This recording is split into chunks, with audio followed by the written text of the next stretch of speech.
അങ്ങനെ ഷിയാബ് തങ്ങളെയും പിന്നെ സുന്നിന്ന് പുറത്താക്കി ഉസ്താദ്. മാഷാ അല്ലാ. ഇനിയിപ്പോൾ ഞമ്മല ഓൾറെഡി പുറത്താക്കിയിട്ടുണ്ട്.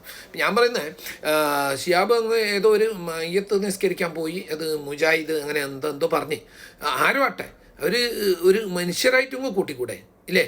ഒരു പാകിസ്ഥാനി ആർമി വന്നു കഴിഞ്ഞാൽ ശത്രുവാണ്, വെടിവെച്ചിട്ട് മരിച്ചു കഴിഞ്ഞാൽ പിന്നെ മയ്യത്താണ്, പിന്നെ അവരെ ആരും വന്നില്ലെങ്കിൽ ഇതാക്കണം. ഇപ്പോൾ കാർഗിൽ യുദ്ധത്തിൽ 72 ആടെ തന്നെ പിന്നെ ഇന്ത്യ മറമാടിയില്ലേ അടുത്ത ആളെല്ലാം വിളിച്ചിട്ട്. ആ മരിച്ചതിൻ്റെ ശേഷം ആർക്കും ഒരു ശത്രുത ഉണ്ടാവുമോ?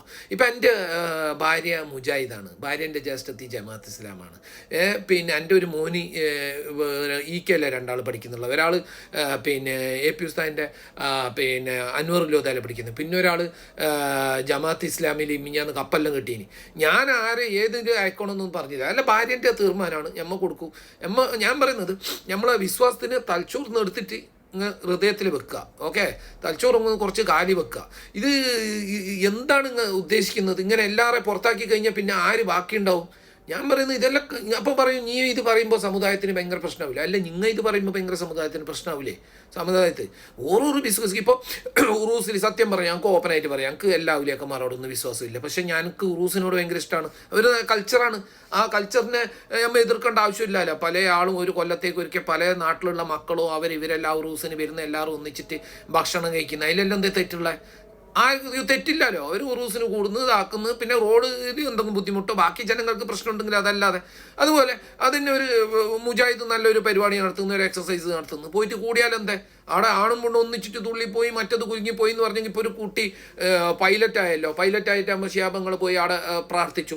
അതേ കുട്ടി ഇപ്പോൾ ഉംറക്ക് പോകുമ്പോൾ അവിടെ പിന്നെ വേറെ കലീൽ തങ്ങൾ പോയിട്ട് പ്രാർത്ഥിച്ചല്ലോ. ആ കുട്ടി അവിടെ പോകുമ്പോൾ ആണുങ്ങളെ ഡ്രസ്സ് ഇടേണ്ടി വരില്ല, അവിടെ എക്സസൈസിന് പോകേണ്ടി വരില്ല. ഇനിയിപ്പോൾ പൈലറ്റ് ആയി കഴിഞ്ഞെങ്കിൽ ഇപ്പോൾ വേറെ ഏതെല്ലാം ഹോട്ടലിൽ റൂമിൽ പോയിട്ടല്ലേ താമസിക്കേണ്ടത്? ഒരു പൈലറ്റ് ഒരാണും ഒരു പെണ്ണും എല്ലാം ഉണ്ടാവും ഒന്നിച്ച്. അപ്പോൾ പറയും ഇങ്ങനെ ജോലിയല്ലേ, ജോലിക്ക് പറ്റുവാണെങ്കിൽ എല്ലാം പറ്റും. ഞാൻ പറയുന്നത് എല്ലാത്തിനും അങ്ങനെ അടിച്ച് അങ്ങോട്ടും എതിർത്ത് ലാസ്റ്റ് ഒന്നും ഉണ്ടാക്കല്ല. ഇപ്പോൾ എന്തായി ഇറാനിൽ അടിച്ച് ഏൽപ്പിച്ച് ഇപ്പോൾ ആടെ 50% എന്തായിന്ന് ഞാൻ പറയുന്നില്ല. എങ്ങനെ നോക്കി നോക്ക് അടുത്ത അവസ്ഥ എന്തെന്ന്. ഒരു കാര്യം കൂടുതൽ ഓവറായി കഴിഞ്ഞാൽ ഭയങ്കര പ്രശ്നമാവും. നിങ്ങൾ മകളാണ് ആദ്യം മാറേണ്ടത് അല്ലേ? നിങ്ങൾ സോഷ്യൽ മീഡിയയിൽ എങ്ങനെ വന്നത്? സോഷ്യൽ മീഡിയനെ ആദ്യം എതിർത്താളല്ലേ?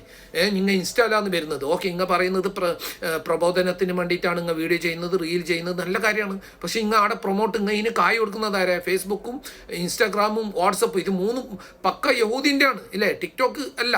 അപ്പോൾ നിങ്ങൾ എവിടെ വന്നു?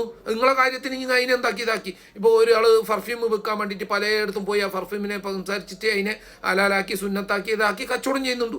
അങ്ങനെ പോലെ വേറെ എവിടെല്ലാം പോയിട്ട് പല ഇതും പിന്നെ അമേരിക്കയിൽ തീ പിടിച്ചതിന് കുറേ ആയത്തെല്ലാം ഓതി എല്ലാവരും കുറേ അങ്ങോട്ടും ഇങ്ങോട്ടെല്ലാം ആക്കിയതിന് ശേഷം അവിടെ യൂറോപ്പിൽ പോയി പാരീസിൽ പോയിട്ട് പറഞ്ഞ് ദുനിയാവെല്ലാം കാണണമെന്ന് പറഞ്ഞിട്ടായിരുന്നു. ഇപ്പോൾ ജനങ്ങൾ അങ്ങോട്ടും അല്ല ഇങ്ങോട്ടും അല്ല. അപ്പോൾ പറയും ഇതിനെ കൊണ്ട് ബാക്കിയുള്ള ആളെല്ലാം ഉണ്ടാവും. നിങ്ങളിങ്ങനെ പറയുന്നത് കൊണ്ടാണ് ഞാൻ പറയുന്നത്. ഇങ്ങനത്തെ കാര്യങ്ങളെല്ലാം എവിടെയെങ്കിലും ഒരു പിന്നെ ക്ലോസ് റൂം ആവശ്യമുള്ള ആൾക്ക് മാത്രം പറഞ്ഞു കൊടുക്കുക. അല്ലാതെ ഇങ്ങനെ സോഷ്യൽ മീഡിയയിൽ വന്നിട്ട് ശാപങ്ങളെയും പുറത്താക്കി മറ്റയാളെയും പുറത്താക്കി ഓറേയും പുറത്താക്കി ഇനി ഇതേ ശാപങ്ങൾ നിങ്ങളെ പരിപാടിക്ക് വന്നിട്ട് പ്രാർത്ഥിച്ചാൽ നാളെ ഇങ്ങനെ ശാപങ്ങളെ പൊക്കി പറയുമോ മാഷാ അല്ലാഹ് അങ്ങനെയാണ് ഇങ്ങനെയാണ്. പിറ്റേന്ന് വേറെ ഏതെങ്കിലും ഒരു ആൾ മയ്യത്ത് നിസ്കരിച്ചിട്ടാകുമ്പോൾ അവിടെ പോയിട്ട് പറയും അയാൾ നിസ്കരിച്ച് പുറത്തു പോയോ എന്ന് ചിന്തിക്കുന്നതിൽ എന്താ തെറ്റുള്ളതെന്ന്. പിറ്റേന്ന് വന്നിട്ട് ആദ്യം വേറെ ഒരാൾക്ക് നിങ്ങളെ ആളെ കായ്ക്കാൻ വേണ്ടിയിട്ട് പ്രാർത്ഥിക്കുമ്പോൾ ഒരു മാഷാ അല്ലാഹ് അങ്ങനെ ഇതെന്ത് ഒരു വല്ലാത്ത ജാതിയായി പോകും. ഇങ്ങനത്തെ കാര്യങ്ങളെല്ലാം ഞാൻ പറയുന്നത് എന്താ പറയുക, എനിക്കൊന്ന് ഒരു പിടുത്തം കിട്ടുന്നില്ല. ഓക്കെ, അപ്പം നിങ്ങളെ അഭിപ്രായങ്ങൾ പറയാം, നിങ്ങൾ ചീത്ത പറയുക. ഓക്കെ, നിങ്ങളെ മനസ്സ് നിറഞ്ഞ് പറയുക. കാരണം ഞാൻ ഒരു കാലത്ത് കുറേ ആളെ ഇങ്ങനെ ചീത്ത പറഞ്ഞതാണ് ഉള്ളത്. പറയുന്നത് എന്ത് മുജാഹിദിനെല്ലാം നല്ലോണം ചീത്ത പറഞ്ഞ ഒരാളായിരുന്നു. ഇപ്പം ഞാൻ ആര് ചീത്തയൊന്നും പറയില്ല. ഈടെ കൈയിട്ട് പറഞ്ഞു ഈടെ കെട്ടും കൈ താക്ക് പറഞ്ഞ താക്കും തൊപ്പി വെക്ക് പറഞ്ഞ വെക്കും. നമുക്കൊന്നുമില്ല. ഇപ്പോൾ ഒരു കൾച്ചറലായിട്ട് പോകുന്നതാണ്. ഒന്നും ഒരു കർക്കശത പാടില്ല. ഇന്നത്തെ കാലം വളരെ ഇന്നത്തെ കുഞ്ഞോളും ചിന്തിക്കുന്നതും മനസ്സും എല്ലാം ഇതാണ്. അപ്പം ഞാൻ എൻ്റെ അഭിപ്രായം പറഞ്ഞതേ ഉള്ളൂ. നിങ്ങൾക്ക് തെറിയും പറയാം, അഭിപ്രായം പറയാം, എന്നെ തിരുത്തുക. പിന്നെ ഉസ്താദിനോട് എനിക്ക് റിക്വസ്റ്റ് ഉള്ളത്, ഷിർക്കാണ് ഏറ്റവും വലിയ തെറ്റ്. അതിൻ്റെ അടിയിലുള്ളത് സ്വന്തം ഉമ്മാനെ വ്യഭിചരിക്കുന്നതാണ്. ഉമ്മാനെ വ്യഭിചരിക്കുന്നതിൻ്റെ അപ്പുറം വേറെ തെറ്റില്ല. അങ്ങനെയാണ് പലിശയാണ് ഉമ്മാനെ വ്യഭിചരിക്കുന്നത്. അതിനെക്കുറിച്ചിട്ട് TV ചർച്ചയിലോ നിങ്ങളെ ബിയിലോ ഒന്നും വരുന്നില്ല. ഇന്ന് ആഴ്ചക്ക് ഒരു 2 വീഡിയോ ഇട്, പലിശ മേണിക്കരുത്. മാക്സിമം പലിശക്ക് എതിരെ നിൽക്ക്. പിന്നെ യൂട്യൂബിൽ പൈസ മേണിക്കാൻ പറ്റുമോ? ഒരാൾ പറയുന്നത് പലിശയിൽ ബന്ധപ്പെട്ടതാണ്, മേണിക്കാൻ പാടില്ല. കാരണം അമേരിക്കൻ്റെ പൈസ, പിന്നെ അതിൽ കോണ്ടമിൻ്റെ പിന്നെ പൈസ വരുന്നുണ്ട്, സെക്സ് ടോയ്സിൻ്റെ പരസ്യം വരുന്നുണ്ട്. ഇത് അതിൻ്റെ പൈസ അല്ലേ, അത് അമേരിക്കൻ ബാങ്കും ആടുന്ന് ഇൻട്രസ്റ്റ് എടുത്ത് അവരെ ഇൻട്രസ്റ്റ് കഴിഞ്ഞ് ഇന്ത്യൻ ബാങ്കിൽ വന്ന് ഈടുത്ത ഇൻട്രസ്റ്റും കഴിഞ്ഞ് ഇതെല്ലാം കഴിഞ്ഞിട്ട് നിങ്ങളെ കൈക്ക് എത്തുന്നില്ല. അപ്പോൾ അതിൽ ഇൻട്രസ്റ്റ് ഉണ്ട്, എല്ലാം ഉണ്ട്, ഉച്ചിഷ്ടം ഇതെല്ലാം കഴിഞ്ഞിട്ട് വരുന്നതാണ്. അപ്പോൾ അതിനെക്കുറിച്ചിട്ട് നല്ലതും പറയാതൊന്നും പറയാതെ എടുക്കുന്ന ആൾ എടുക്കുക ഇത് എടുക്കണ്ടെന്ന് പറയാം. എന്നിട്ട് നിങ്ങൾക്ക് എടുക്കണമെന്ന് പറയുമ്പോൾ അതിനെ ഒന്ന് വെളുപ്പിക്കുക. അല്ല വേറൊരാൾ ഒന്ന് ചെയ്യുമ്പോൾ ഇപ്പം ഷിയാബ് നിങ്ങളാണ് കുറേ ജനകീയമായ കാര്യങ്ങളിൽ ഇത് തന്നത്. അതായത് ഫുട്ബോൾ കളി നോക്കാൻ പോയി മുട്ടോളം ചടി ഇട്ട ആൾ കളി നോക്കാൻ പാടില്ല, അത് അങ്ങനെ ഇങ്ങനെയാണ് പറയുമ്പോൾ മൂപ്പർ അവിടെ പോയി ഫോട്ടോ എടുത്തു. അപ്പോൾ അതിലേക്ക് നമ്മളെ സമുദായത്തിൽ കുറേ ആൾക്ക് കളിക്കാമെന്ന് തോന്നി.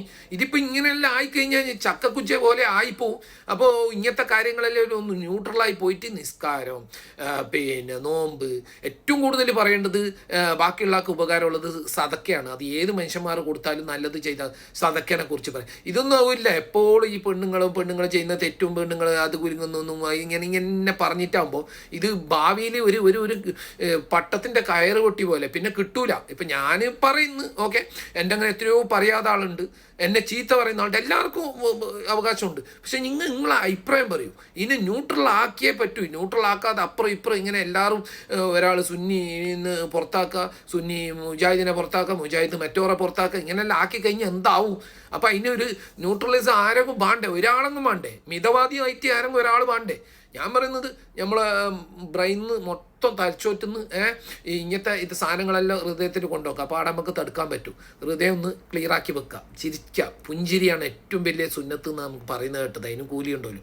ആരെങ്കിലും അങ്ങനെ പറയുന്നെങ്കിൽ അപ്പോൾ ഇങ്ങനെ പറയും ഇത് മതത്തിൻ്റെ കാര്യമല്ലേ, നമ്മൾ മൊയിലാക്കന്മാർ പറയും, ഉസ്താദന്മാർ പറയും, നമുക്ക് എന്ത് പണി നീ ആര് ചോദിക്കാം. ഞാൻ ഒന്നും പറയണ്ടെന്ന് പറയുന്നില്ല. ഞാൻ പറയുന്നത് ഇങ്ങനെ ഓരോ ആളെയും പുറത്താക്കാൻ കഴിഞ്ഞാൽ എന്താവും? അപ്പോൾ ഇതിന് അങ്ങനെ അഭിപ്രായം ഉണ്ടെങ്കിൽ ഫോൺ വിളിച്ചിട്ട് ഡയറക്റ്റ് പറയുക ഇത് ശരിയല്ല, ഇങ്ങനെ ചെയ്യുന്നത് ഇങ്ങനെ ശരിയല്ല, ഇതെല്ലാം ഒന്ന് കുറക്കണമെന്നോ മറ്റു പറയാം. അപ്പുറം ഇപ്പുറം ഒന്നും പ്രശ്നമില്ലല്ലോ, ചർച്ച ചെയ്ത് തീർക്കേണ്ട കാര്യമല്ലേ. ഇതൊരു ഭാവിയിൽ എന്താവും എന്നറിയില്ല. ഓക്കെ അപ്പം ആർബി